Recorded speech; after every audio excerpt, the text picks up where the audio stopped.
कैसे हैं आप लोग। एक बार फिर से आपका स्वागत है आपके अपने YouTube चैनल डियर गुरुजी पर। जैसा कि आपने हमारे पिछले वीडियो में देखा होगा कि 2.3 एक्सरसाइज को हमने कंप्लीट कर लिया था, लेकिन हमने इसमें क्वेश्चन नंबर सेकंड को पेंडिंग रखा था। क्यों? क्योंकि उसका एक थोड़ा अलग मैटर था, उस पर आधारित हम कुछ बेसिक्स चीज़ें क्लियर करनी थी। तो इसके लिए मैंने बोला था आपको पिछले वीडियो में कि उसका एक अलग ही वीडियो बनाएंगे। तो अब उसके बारे में बात करते हैं। तो हमारे क्वेश्चन नंबर 2 है वो इस मैटर पर आधारित है कि उसमें सम फंक्शन एंड देयर ग्राफ पर आधारित है, जिसके लिए अगर उसके फंक्शन कुछ अगर फंक्शन दिए हुए होते हैं उनके बारे में, अगर जैसे हमारे पास आइडेंटिटी फंक्शन है, पोलिनोमियल फंक्शन है, उनके बारे में दिया होगा तो उनको पहले हमें प्रूव करना है कि ये होते क्या है, उनके बारे में समझना है। तो उन पर आधारित हमारा क्वेश्चन नंबर सेकंड था। तो हमारे इसमें बुक में मैंने जो आपको बेसिक्स करवाए थे उसमें ग्राफ वाला बेसिक नहीं करवाया, मैंने वो इसी के लिए छोड़ के रखा था कि आपको जब नेक्स्ट क्वेश्चन आएगा तो उस पर आधारित इसका एक अलग ही वीडियो ये बना के देता हूँ। ठीक है, तो अब उसकी बात करते हैं। तो अब हमारी आता है सम फंक्शन देयर ग्राफ, उनके ग्राफ के बारे में। इसी पर आधारित हमारा क्वेश्चन नंबर सेकंड है। मतलब क्वेश्चन नंबर सेकंड में ग्राफ नहीं पूछा गया, लेकिन वो फंक्शंस पर आधारित है। तो हमें जब फंक्शन दिए हुए डायरेक्ट उनके बारे में ही पता नहीं होगा तो उनके बारे में हम क्वेश्चन को सोल्व कैसे करेंगे। ठीक है, तो हम उसके बारे में पढ़ते हैं। तो फिर फंक्शंस है, उनके ग्राफ भी साथ साथ में पढ़ेंगे। ये आपके एग्जाम की दृष्टि से थोड़ा इंपॉर्टेंट तो नहीं है, ग्राफ तो आएगा नहीं आपके, लेकिन आपने ग्राफ के बारे में कक्षा 10th 9th में पढ़ा होगा, उसी पर आधारित ग्राफ है। लेकिन फंक्शन जो दिया हुआ होगा वो हमारा मेन मुद्दा है या मेन टॉपिक है कि फंक्शंस के बारे में, जो भी फंक्शंस इसमें दिए हुए उनको किस प्रकार से निरूपित करते हैं या किस प्रकार से डिफाइन करते हैं। ठीक है, क्योंकि हमें पर सिर्फ फंक्शन का नाम दिया हुआ होगा तो हम उसके बारे में क्या लेके उसको किस प्रकार परिभाषित करेंगे फंक्शन होता क्या है। ठीक है, तो इस प्रकार में सबसे पहला आता हमारे पास आइडेंटिटी फंक्शन।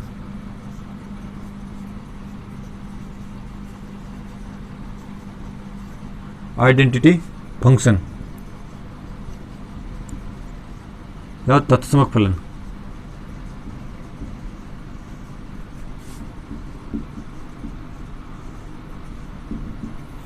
आइडेंटिटी या तत्समक फलन होता क्या है?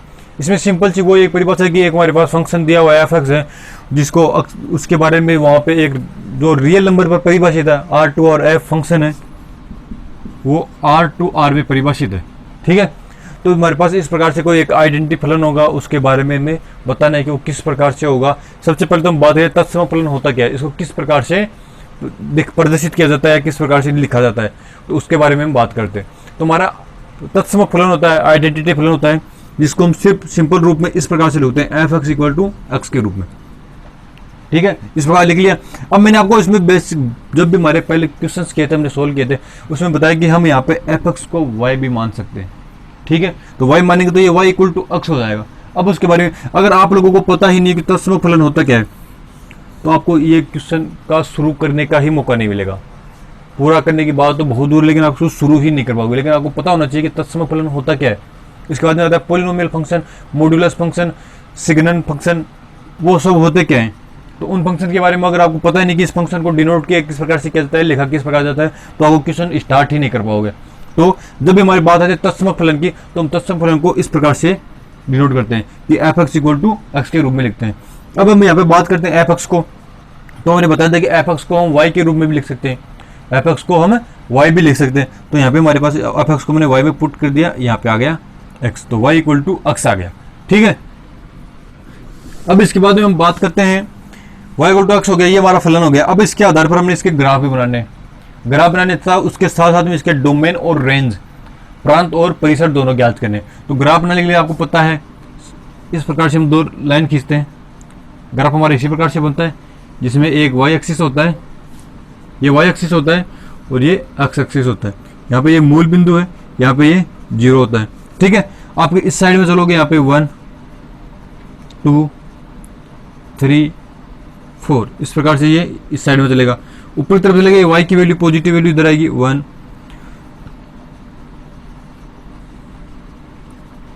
इस प्रकार से हो गया। सेम इसी तरह साइड में चलेंगे, ये x की नेगेटिव वाली वैल्यू जाएंगी साइड में। ग्राफ को आपने पहले पढ़ा भी होगा, पता होगा आपको कि किस प्रकार से ग्राफ बनता है ये। ठीक है, सेम नीचे y की नेगेटिव वैल्यूज, ये -1 -2 -3 तो -4 तक हम सिर्फ इतने मान ले रहे हैं। ये आप जितने हमारे अगर टेबल बनाएंगे उसके लिए एक टेबल बनानी पड़ती है, एक्स और वाई की वैल्यू रखते जाएंगे, एक्स की वैल्यू रखेंगे, वाई की वैल्यू हमारे पास आती जाएगी उस प्रकार से। ठीक है, तो वो टेबल भी देख लेते हैं किस प्रकार से वो टेबल बना रहे हैं। यहाँ पे इस प्रकार टेबल बना रहे हैं।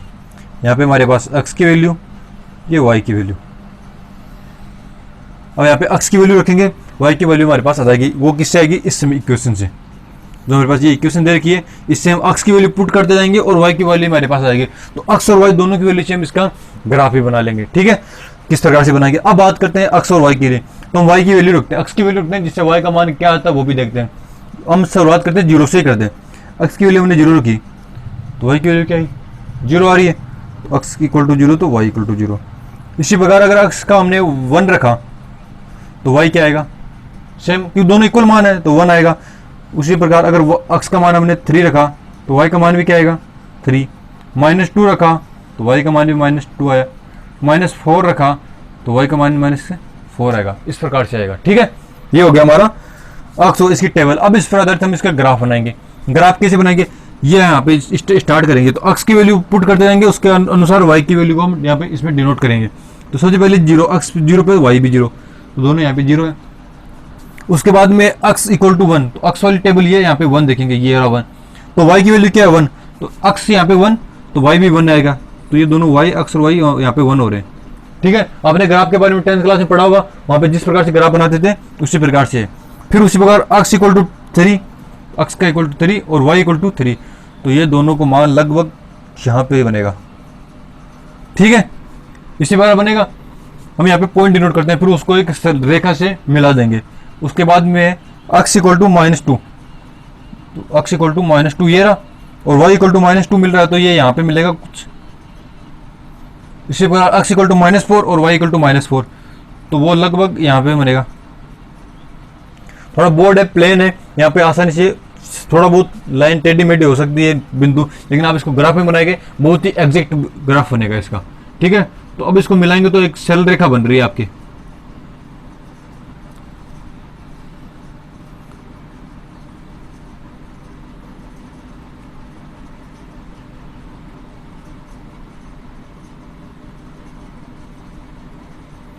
ये कुछ इस प्रकार से बनेगा इसका ग्राफ। ठीक है, अब जब इसको ग्राफ पे बनाओगे थोड़ा सही बन जाएगा ये यहाँ पे इस प्रकार। तो ये एक सरल रेखा सी मिल रही है।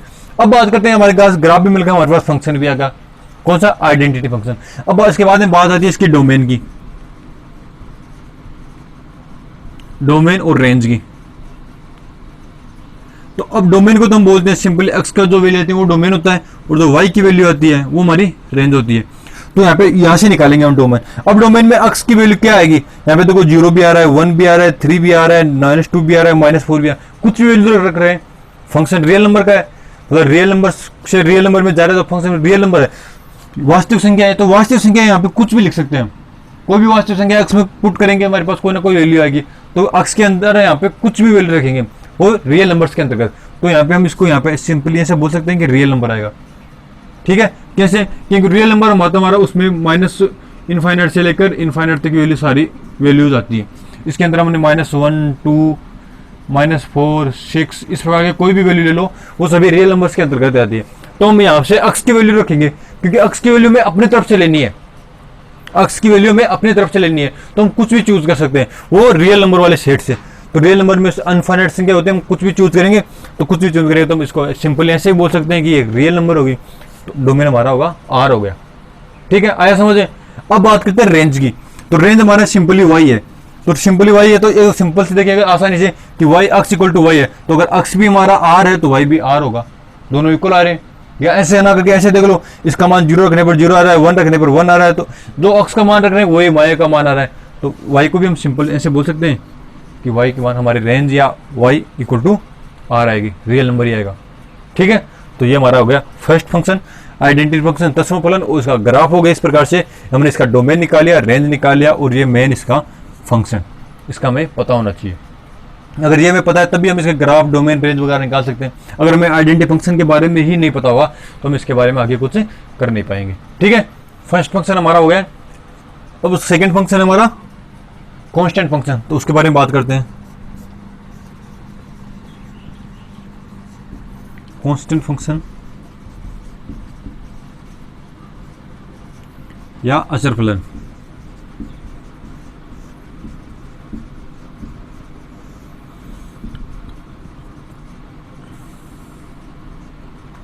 वो सिंपल सी बात, अचर फलन होता क्या है। अब आपको इसके अचर फलन का इसमें दिया हुआ नहीं होगा, आपको पूछा गया कि अचर फलन के बारे में बताइए, अचर फलन का ग्राफ बनाइए, या अचर फलन होता क्या है, उसके डोमेन और रेंज निकाले, तो आप किस प्रकार से निकालेंगे जब आपको पता नहीं कि अचर फलन होता किस प्रकार से। तो सबसे पहले हम देखते हैं अचर फलन को लिखते कैसे। तो अचर फलन होता है हमारा एफ एक्स इक्वल टू सी। सी यहाँ पे कॉन्स्टेंट वैल्यू है, कोई भी एक अचर वैल्यू, जैसे इसके 1 भी आ सकता है, 2, 4, 5, 6, इसमें कुछ भी सिर्फ एक वैल्यू होनी चाहिए, अर्थात कॉन्स्टेंट नहीं है तो रहनी चाहिए, ठीक है। तो ये इस प्रकार से हमारा कॉन्स्टेंट फंक्शन डिफाइन होता है। अब इसको हम एक्सप्लेन करते हैं, इसको हम y इक्वल टू सी भी लिख सकते हैं। क्यों? क्योंकि हमने एफ एक्स को शुरू से हम मानते आ रहे हैं कि एफ एक्स वाई के इक्वल होता है, जो फलन दिया होता है उसको हम वाई के इक्वल लिख सकते हैं, जिससे हमारा अब यहाँ पे सी है। यहाँ पे अब हमारे को डोमेन रेंज निकाले तो अक्स और वाई दोनों चाहिए, तो वाई तो हमारे पास है लेकिन अक्स नहीं है। अक्स हमेशा वाई के इक्वल में आता है, लेकिन यहाँ पे वाई के इक्वल में तो कुछ नहीं आ रहा है, सिर्फ सी आ रहा है। तो यहाँ पे अगर कुछ भी नहीं आ रहा तो हम इसको इस प्रकार से लिख सकते हैं, अक्स की पावर 0, किसी भी वैल्यू होती है, कोई भी अचर या चर या अचर वैल्यू की अगर पावर में 0 है, कांस्टेंट वैल्यू के अगर पावर में 0 है तो हम उसको मान 1 होता है, तो ये c इंटू 1 ही है। इसको हम ऐसे लिखते हैं c इंटू 1, तो 1 को हम अक्स की पावर 0 लिख सकते हैं, ठीक है। तो ये y इक्वल टू ये हो गया, तो y equal to C into 1 क्या आ रहा है, इक्वल टू सी ही आ रहा है। तो यहाँ पे x की पावर 0 है, अर्थात हम x का मान रख सकते हैं, लेकिन x की पावर में 0 है तो y का मान क्या आएगा, c ही आएगा। x का मान कोई भी रखो, यहाँ पे y का मान एक निश्चित है, c ही आएगा, लेकिन x का मान तो हम पुट कर सकते हैं। यहाँ पे x का मान हम पुट करेंगे 1 करेंगे, 1 की पावर 0 1, 2 की पावर 0, -2 की पावर 0, -10 की पावर 0, -12 की पावर 0, किसी भी पावर 0 लिखेंगे। जहाँ पे 1 की पावर 0 आ गया 1 आएगा, 2 की पावर 0 1 आएगा, 10 की पावर 0 1 आएगा, किसी भी की पावर हम 0 लिखेंगे उसका मान 1 ही, वैल्यू 1 ही आएगी। तो यहाँ पे ये 1 आ गया इक्वल टू सी। तो यहाँ पे अक्स तो हमारे पास है, लेकिन वो एक तरह से गुप्त रूप से साइलेंट है, उसका हमें पता नहीं चल रहा, लेकिन हमने यहाँ पे इसको बना दिया इस फॉर्म में। यहाँ पे अक्स की वैल्यू लिख सकते हैं, तो हम इसको मेन फंक्शन ये भी मान सकते हैं, वाई इक्वल टू अक्स के रूप में हमारे पास ये फंक्शन आ गया, ठीक है। अब हम इसकी टेबल बनाएंगे, टेबल बनाते हैं। तो टेबल बनाने से हम इसके अक्स और वाई की वैल्यूज पुट करेंगे, जिससे हमारा क्या आएगा, ग्राफ बनेगा।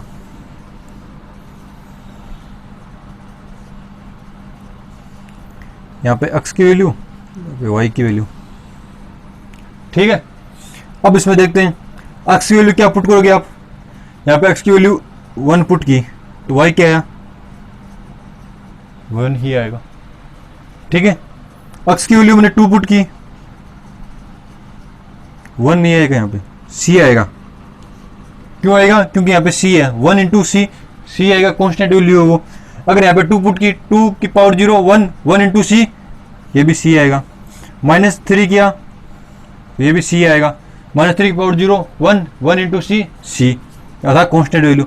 माइनस का 4 किया, उसकी वैल्यू भी हमारे पास सी आई। अगर 6 किया, उसकी वैल्यू हमारे पास सी आ रही है। तो इसका मतलब ये हो रहा है कि हम अगर अक्स की वैल्यू कुछ भी पुट कर रहे हैं तो हमारे पास वाई की वैल्यू हमेशा कॉन्स्टेंट ही आएगी, सी आएगी, जो हमारे पास फंक्शन दिया हो सिर्फ वही आएगा। तो इसका ग्राफ बना के देखते हैं किस प्रकार से बनेगा। इसके ग्राफ के लिए हमारे पास इस तरह से हमने लाइन की बनाई, ये एक्स एक्सिस, या वाई एक्सिस, वाई और ये एक्स, ठीक है। वही हम डिनोट करते हैं, ये 0 हो गया, ये 1 2 3 4, यहाँ पे -1 -2 -3, ज़्यादा वैल्यू पुट नहीं करते हैं, -1 -2 -3, ये हो गया 1 2 3। अब यहाँ पे C की कांस्टेंट वैल्यू है, तो C कांस्टेंट वैल्यू दे कैसे, ये अपने बता इसका मान क्या है, तो हम अपनी तरफ से कुछ ही मान लेते हैं। यहाँ पे अगर ये 2.5 होगा या 1.5 होगा या 2 होगा, C का मान कुछ ही मान लेते हैं, तो ठीक है। तो यहाँ पे y इक्वल टू C का मान आएगा यहाँ पे, तो y के मान रख लेते हैं यहाँ पे। चलो मैंने मान लिया कि C का मान हमारे पास जो है 2 है, ये मैंने लेट किया अपनी तरफ से मानना है। क्यों, ग्राफ में मान ले, क्योंकि C तो यहाँ पे किसी में पता नहीं कि कहाँ आएगा C, तो इसके लिए हमने कोई ना कोई एक वैल्यू मान ली कि C की वैल्यू यहाँ तक आएगी, तो वहां तक हम इसको डिनोट कर देंगे। अब उसमें अक्स की वैल्यू 1 2 -3 4, जाएगा 1 2 -3 -4, फिर क्या है 6 इस साइड में आएगा। तो अभी आप देख रहे हो कि ये सारे एक ही रो में आ रहे हैं, एक ही रो में आ रहे हैं, लेकिन y का तो एक निश्चित बिंदु है कि y की वैल्यू तो सिर्फ वो ही आएगी, कुछ भी वैल्यू, अक्स की कुछ भी वैल्यू रख लो। अक्स की लाइन यहाँ पे इनफाइनाइट तक जाएगी, ये वाली लाइन इनफाइनाइट तक जाएगी, वहाँ पे कुछ भी वैल्यू रखते जाओ, तो इसका ग्राफ बनेगा वो एक स्ट्रेट लाइन बनेगा वो कुछ इस प्रकार से बनेगा। ठीक है, क्यों बनेगा? क्योंकि y का मान तो हमारे पास कांस्टेंट है, c है y की वैल्यू तो, लेकिन अक्ष की वैल्यू तो चेंज होती जा रही है, हो रही है, तो चेंज हो रही है तो इसका मान अलग अलग अलग अक्ष का आएगा, लेकिन c का कांस्टेंट, तो c वाले के ऊपर इसका ग्राफ कुछ ये बनेगा। ये अब बोर्ड में बना रहा हूँ, थोड़ी लाइन टेढ़ी मेढ़ी बन गई होगी, लेकिन अब जब ग्राफ बनाओगे स्केल वगैरह सहायता से एकदम स्ट्रेट लाइन आएगी। ठीक है, अब बात आती है इसकी डोमेन और रेंज की। डोमेन, तो डोमेन और रेंज, तो सिंपली डोमेन अक्ष होता है और y इक्वल टू रेंज। तो यहाँ पे हम देख रहे हैं कि अक्ष की वैल्यू तो 1 2 -3 -4 6 कुछ भी रिपोर्ट कर रहे हैं माइनस इनफाइनाइट से इनफाइनाइट तक। तो जैसे पिछले वाले क्वेश्चन में हमारे पास रेंज आया, डोमेन आया था, क्या आया था? आर आया था, क्योंकि तो ये फंक्शन डिफाइंड है। ये फंक्शन डिफाइंड किससे? आर टू आर में है, तो रियल नंबर का फंक्शन है, तो इसमें अक्ष की वैल्यू हम आर लिखेंगे। क्यों? क्योंकि आर से हम अक्ष की वैल्यू अपनी तरफ से पुट करते हैं, अपनी इच्छा अनुसार कोई भी वैल्यू पुट करेंगे तो हमारे पास उसका कोई निश्चित आयाम तो होना चाहिए, निश्चित पता तो होना चाहिए कहां से कहां तक पुट करेंगे। तो हमारे पास रियल फंक्शन दे रखा है, रियल वैल्यूज दे रखी है रियल नंबर से कि उसमें से उठाना है। तो रियल नंबर तो माइनस इनफाइनाइट से लेकर इनफाइनाइट तक होते हैं, तो इसमें अक्ष की वैल्यू माइनस इनफाइनाइट से उठाकर इनफाइनाइट तक लिख सकते हैं। तो हमारा अक्ष डोमेन ही तो है, उसको आर लिखेंगे।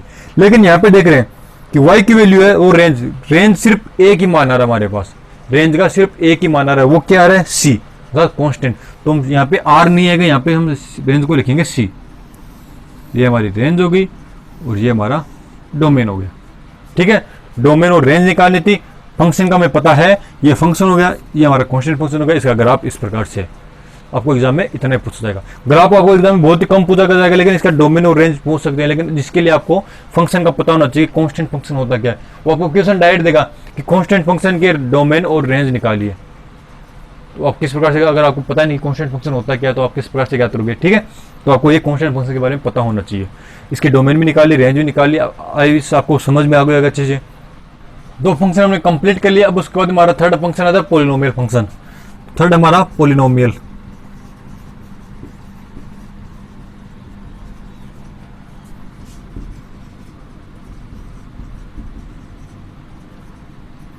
पॉलिनोमियल फंक्शन को बोलते हैं बहुपद फलन।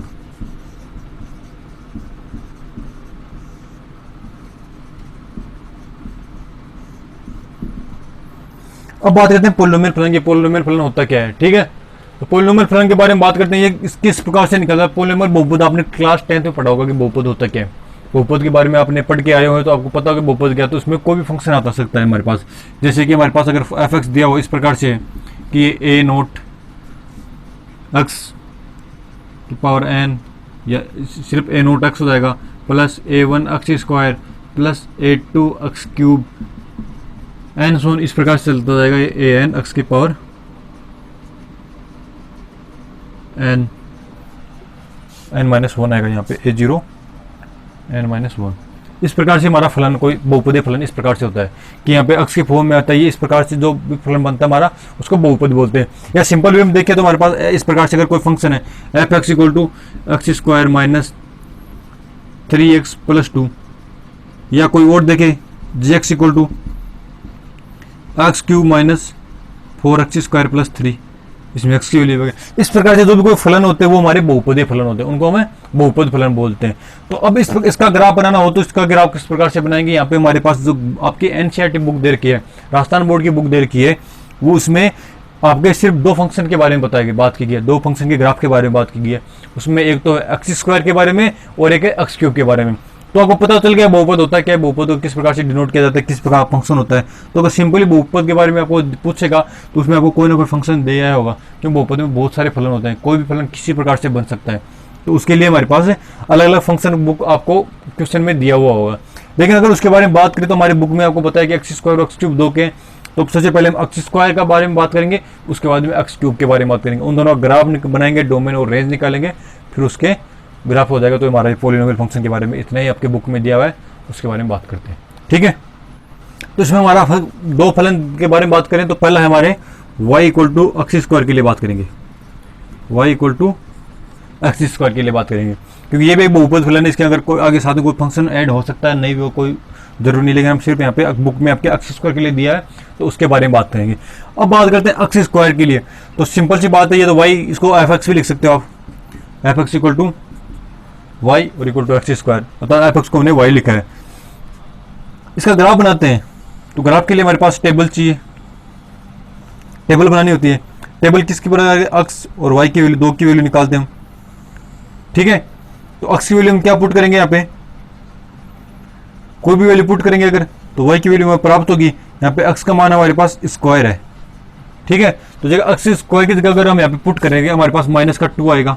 इसका स्क्वायर क्या क्या है, 4 आ गया, सॉरी -2 है, इसका स्क्वायर क्या 4 आया, ठीक है। 3 का स्क्वायर क्या 9 आया। तो इस प्रकार हमारे पास वैल्यू आएगी। तो हम देखेंगे नेगेटिव वैल्यू का स्क्वायर करेंगे तो ही पॉजिटिव आ रही है, पॉजिटिव का स्क्वायर करें तो ही पॉजिटिव है, क्योंकि स्क्वायर जब भी हम किसी भी वैल्यू का निकालते हैं तो उसका मान हमेशा पॉजिटिव ही आता है, ठीक है। तो यहाँ पे देखो अक्स के अंदर वैल्यू रखते हैं, तो अक्स के अंदर वैल्यू रखेंगे किसी 0 से स्टार्ट करते हैं, सिंपल सब में 0 से स्टार्ट करेंगे 0 आएगा। और आप इसके आप अपनी तरफ से कुछ भी ले सकते हो, 1 ले सकते हो, -1, फिर मैंने 1 लिया तो इसकी वैल्यू क्या है, -1 का स्क्वायर 1 आ गया। माइनस का 3 लिया क्या आया, प्लस का 9 आया। 2 लिया 4 आया, 3 लिया 9 आया, ठीक है। अब हमारे पास अक्स और वाई की वैल्यू आ गई। अब उसके ग्राफ की बात करते हैं, ग्राफ ड्रॉ करते हैं। इस प्रकार से हमारा कोई ग्राफ है, यहाँ पे ये मिड पॉइंट ओ या 0 बोल सकते हैं इसको, ये 1 2 3 4 5 इस प्रकार से चलेगा। ये 1 2 माइनस का 3 माइनस का 4 इस प्रकार से जाएगा। ऊपर की तरफ क्या आएगा 1 2 3 4, इस प्रकार से ग्राफ आपका, ये आपको पता चलेगा। वो पिछले 2 क्वेश्चनों में हमने यही किया है,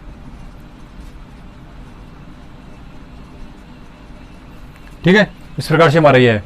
अब इसमें बात करते हैं, वैल्यू पुट करते हैं। यहाँ पे अक्स अगर 0 है तो वाई भी 0, पहला तो ये आ गया। अक्स इक्वल टू -1 है, अक्स की वैल्यू -1 है, अक्स की वैल्यू -1 है, तो वाई की वैल्यू क्या आ रही है 1 आ रही है, 1 आ रही है, तो ये -1 और ये 1, ठीक है। अक्स की वैल्यू -3 है, अक्स की वैल्यू -3 है, तो वाई की वैल्यू क्या आ रही है 9 आ रही है, तो ये -3 तो यहाँ पे को 9 कुछ इस तरफ यहाँ पे होगा, यहाँ पे 4 तक वैल्यू आगे जाएगा। मैंने यहाँ पे लगभग डिनोट कर रहा हूँ 3 के ऊपर, ये माइनस, ये हमारा यहाँ पे 9 आएगा। फिर बात करते हैं इधर आ रहा है 2 है, अक्स की वैल्यू 2 है तो वाई की वैल्यू 4 आ रही है, अक्स की वैल्यू 2 तो वाई की वैल्यू 4, तो 2 4 ये हो गया, ठीक है। इसी प्रकार वाई की अक्स की वैल्यू 3 है तो वाई की वैल्यू 9 आ रही है, ये यहाँ पे इसके इक्वल में होगा। 3 की वैल्यू आ रही है 9, तो इस 3 के इक्वल में यहाँ पे आएगा 9, लगभग कहीं पे यहीं पे होगा, थोड़ा ऊपर हो सकता है, ग्राफ बोर्ड में थोड़ी जगह कम है, इसके लिए मैं यहाँ पे बना रहा हूँ। अब इसको ड्रॉ करते हैं लाइन को, तो ये हमारी लाइन कुछ इस प्रकार से आएगी,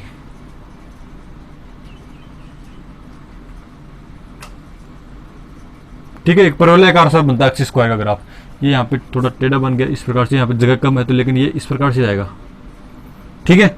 सीधा ऊपर की तरफ थोड़ा ऐसे घूमता हुआ आगे तक जाएगा, ये हमारा एक्सिस स्क्वायर का ग्राफ बन गया, ठीक है। ये तो हमारा ग्राफ हो गया। अब बात करें इसके डोमेन और रेंज की,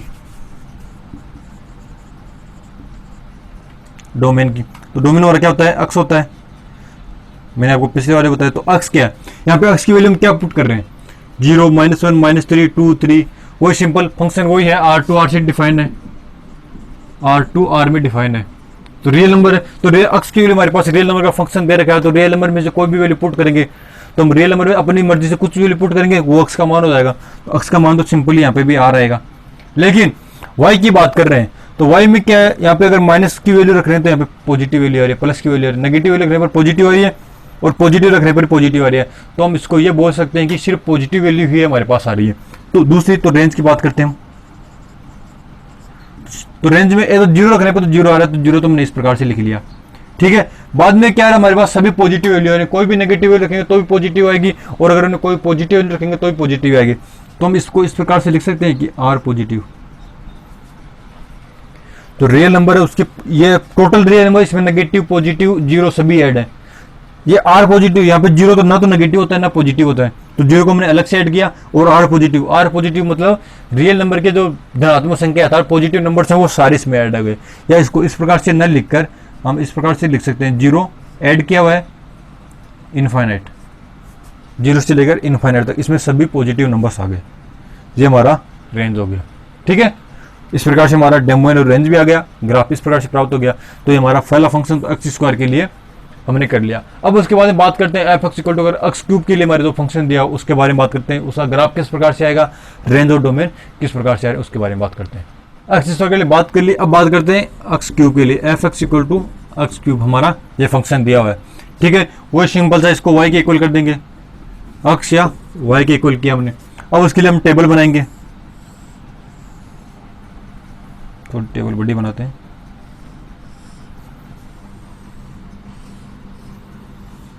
ये एक्स की वैल्यू आएगी, यहाँ पे ये वाई की वैल्यू पुट करेंगे।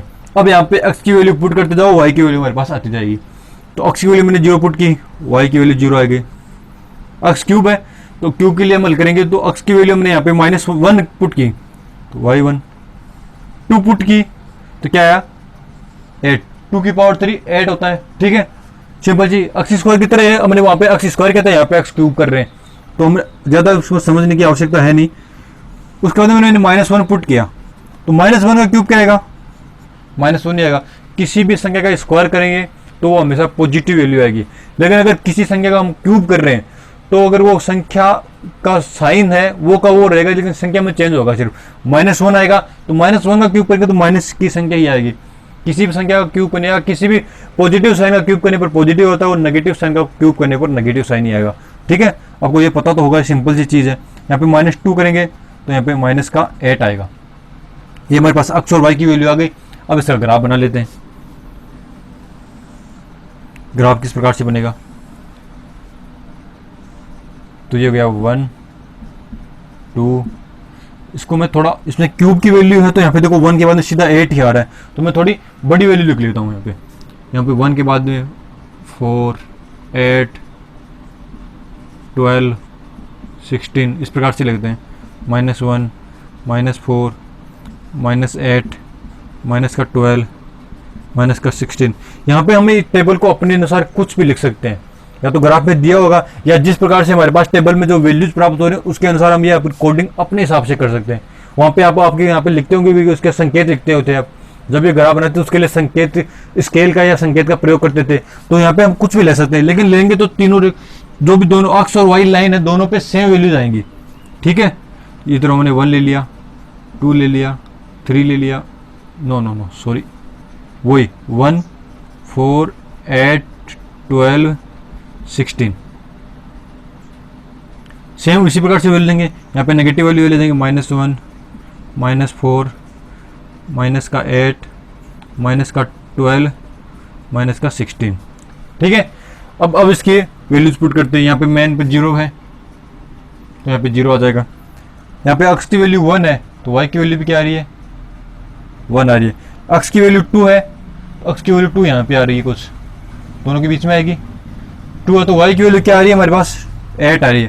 तो एक्स की वैल्यू 2 है तो वाई की वैल्यू 8 आ रही है, लगभग ये यहाँ पे बनेगा, ठीक है। उसी बार एक्स की वैल्यू -1 आ रही है, एक्स की वैल्यू -1 ये है तो वाई की वैल्यू क्या आ रही है, -1 आ रही है, तो ये वैल्यू कुछ यहाँ पे से बनेगी।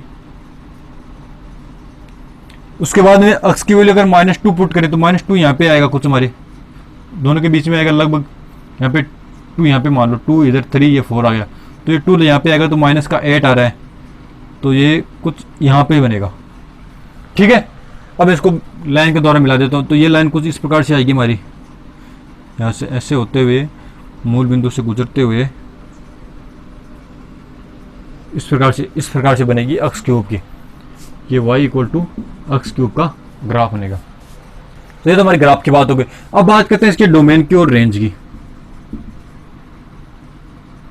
डोमेन एक्स इक्वल टू होता है वो सिंपल सी वैल्यू, एक्स की वैल्यू 0 1 2 -1 -2 वगैरह को पुट कर रहे हैं।